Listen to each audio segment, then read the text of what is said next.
कहानी की शुरुआत में हमें जापान के बर्फीले पहाड़ों को दिखाया जाता है। इस जगह को देखकर ऐसा लगता है जैसे दुनिया से पूरी तरह से अलग है। यहाँ पर एक हाईटेक लैब भी होती है जहाँ पर जॉर्ज नाम का एक आदमी काम करता है। दरअसल उसका काम होता है रोबोट्स बनाना। जॉर्ज ने अब तक 2 रोबोट्स बनाए हैं। एक का नाम होता है J1 जिसका दिमाग इंसानों के मुकाबले 10% काम करता है, और दूसरा उसी का बेटर वर्जन होता है जिसका नाम J2 है और इसका दिमाग इंसानों के मुकाबले 40% काम करता है। यानी कि यह दोनों रोबोट सोच सकते हैं, इंसानों की तरह बात कर सकते हैं, लेकिन अभी तक इनका दिमाग इंसानों की तरह डेवलप नहीं हुआ। अब जॉर्ज को उसकी वाइफ का वीडियो कॉल आता है। यह दोनों एक दूसरे को बहुत मिस करते हैं। शायद काम की वजह से यह दोनों एक दूसरे से बहुत दूर हैं। अपनी वाइफ से वीडियो कॉल करने के बाद उसकी बॉस के साथ कॉन्फ्रेंस होती है। उसकी बॉस कहती है कि तुम्हें हमने 3 साल का वक्त दिया था और 2.5 साल बीत चुके हैं।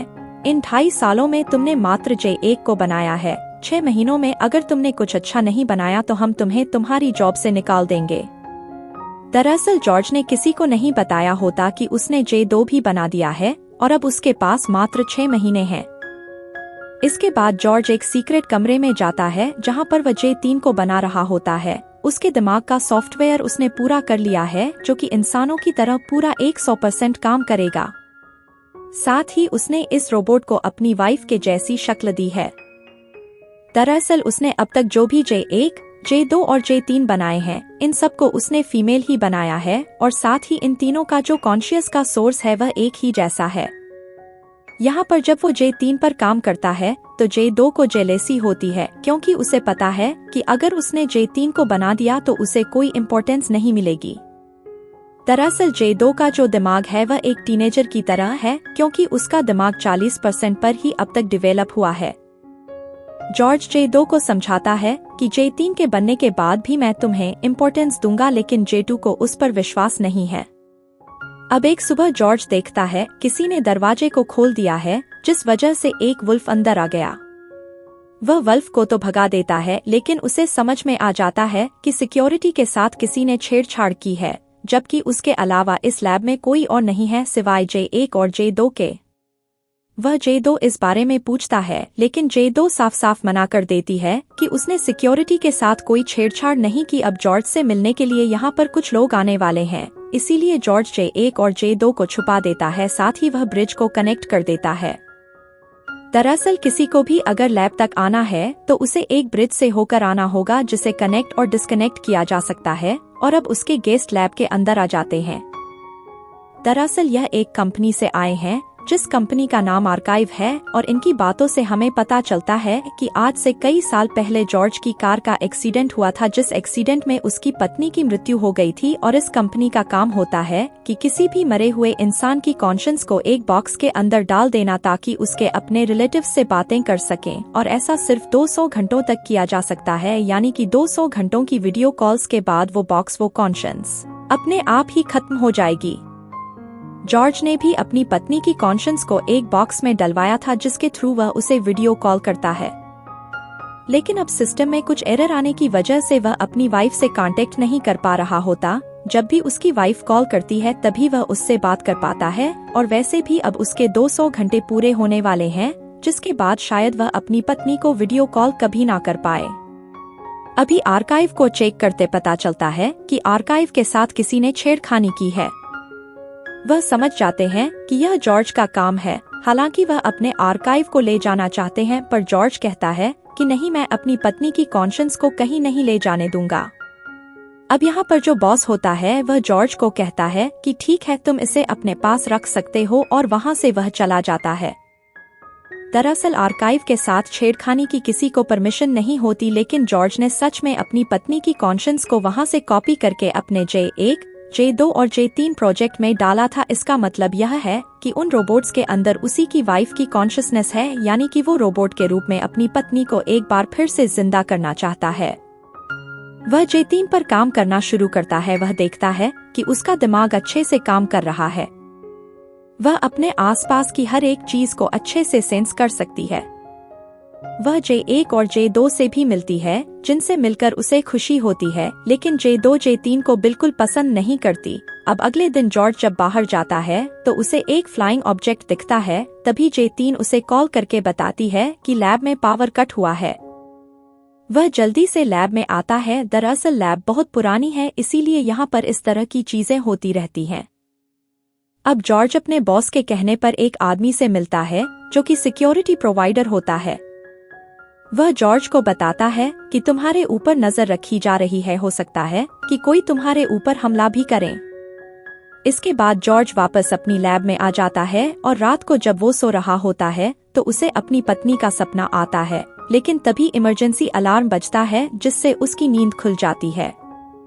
जॉर्ज देखता है कि उसके दरवाजे का गिलास टूटा हुआ है, साथ ही J3 यहाँ से गायब है। वो उसे ढूंढने के लिए बाहर जाता है, लेकिन उसे J3 कहीं नहीं मिलती। जब वो वापस लैब में आता है तो J3 उसके ऊपर हमला कर देती है और कहती है कि मुझे पता है कि तुम मेरे दिमाग के साथ क्या कर रहे हो। J2 ने मुझे सब कुछ बता दिया है। हालांकि वो यह नहीं बताती कि J2 ने उसे क्या बताया है, लेकिन J2 की वजह से वो बहुत ज्यादा वायलेंट हो चुकी है। जॉर्ज किसी भी कीमत पर अपने इस प्रोजेक्ट को पूरा करना चाहता है। इस प्रोजेक्ट के चलते वो पिछले कई वक्त से J2 और J1 पर बिल्कुल ध्यान नहीं दे रहा होता, ना ही उसने उन दोनों को अपडेट किया है, जिस वजह से J2 जेलस हो गई होती है। जॉर्ज को डर होता है कि J2 की वजह से उसका प्रोजेक्ट कहीं खराब ना हो जाए, इसीलिए वह उसे कुछ वक्त के लिए ऑफ कर देता है।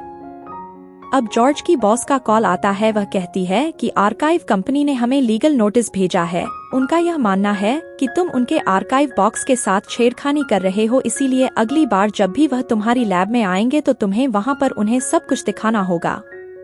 जॉर्ज के पास अब ज्यादा वक्त नहीं है। हालांकि वो J3 पर बहुत हद तक काम कर चुका है, लेकिन अब भी उसकी लोअर बॉडी तैयार नहीं हुई, इसीलिए वो J2 की लोअर बॉडी को मॉडिफाई करके J3 की लोअर बॉडी के साथ अटैच कर देता है। साथ ही J2 को उसके पुराने लेग्स लगा देता है जो कि उसने शुरू में लगाए थे।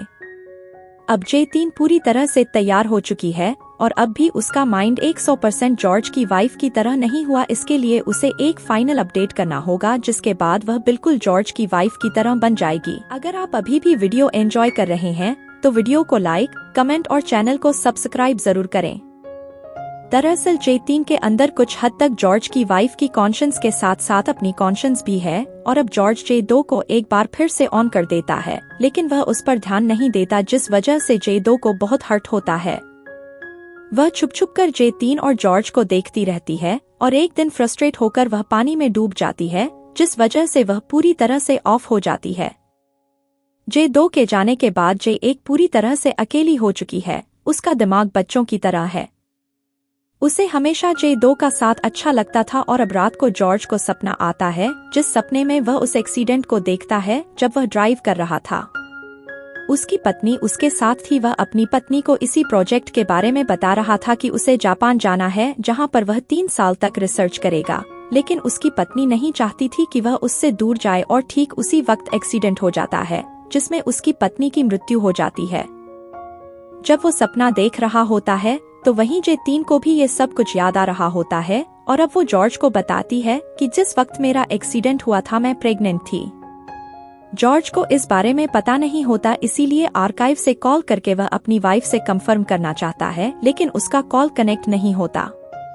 दरअसल जब से उसकी वाइफ की कॉन्शियंस को आर्काइव के अंदर डाला गया है, वह कभी अपनी वाइफ को कॉल नहीं कर पाया। जब भी कॉल आता है उसकी वाइफ का ही आता है और वैसे भी अब उसके पास शायद कुछ ही मिनट्स बचे हैं, यानी कि वह एक आखिरी बार अपनी वाइफ से वीडियो कॉल पर बात कर सकता है। वह कस्टमर केयर में कॉल करता है और बताता है कि कुछ वक्त पहले आपकी कंपनी से 2 लोग मेरी लैब में आए थे। वह उनका नाम भी बताता है, लेकिन उसे बताया जाता है कि इस नाम के कोई भी एम्प्लॉयज हमारी कंपनी में जॉब नहीं करते। जॉर्ज को एहसास होता है कि जिससे वह बात कर रहा है वह कोई इंसान नहीं है, बल्कि यह पहले से रिकॉर्डेड है। वह समझ जाता है कि उसके पास अब बहुत कम वक्त बचा है, इसीलिए वह अब पूरी तरह से अपनी वाइफ के माइंड को यानी कि J3 के माइंड को अपडेट करना चाहता है, जिसके बाद J3 का माइंड पूरी तरह से उसकी वाइफ की तरह हो जाएगा। और अब इससे पहले कि वो अपडेट कर पाता उसकी बॉस का कॉल आता है।